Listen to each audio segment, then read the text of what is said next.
একটা বন্ধুর মেয়ের জন্মদিনে ইনভিটেশন ছিল। তো আমি আর আমার বর দুজনে মিলে বেরিয়ে পড়েছি। আসলে ও সেইভাবে সুযোগই পায় না কোনো অনুষ্ঠান বাড়ি অ্যাটেন্ড করার, যেহেতু ওর কাজের একটু সমস্যা থাকে। তো গিয়ে দেখলাম কেক কাটিং অলরেডি কমপ্লিট। আসলে অনেকটা রাতও হয়ে গিয়েছিল। তো আমরা গিয়ে প্রথমে কেক খেলাম, তারপর কোল্ড ড্রিঙ্কস, চিকেন পকোড়া এইসব ছিল। এই হচ্ছে যার জন্মদিন তার মা বাবা, আর এই হচ্ছে পুচকি। ও তো নিজের খেলাতেই ব্যস্ত।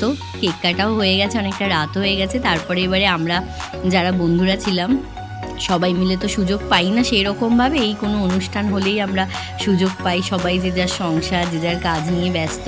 তারপরে একটু নাচানাচি, খুব মস্তি করলাম। এরপরে অনেক রাতও হয়েছে, ডিনার করার পালা। একদম শেষেই আমরা খেতে বসেছিলাম।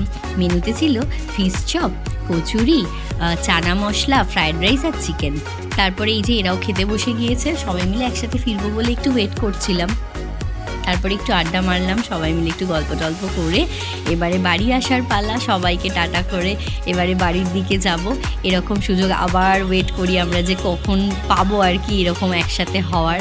তো আমরা ওয়েট করছিলাম এই দিদিরাদের জন্য, একসাথেই বেরোবো, আমাদের সবাই একই দিকে বাড়ি।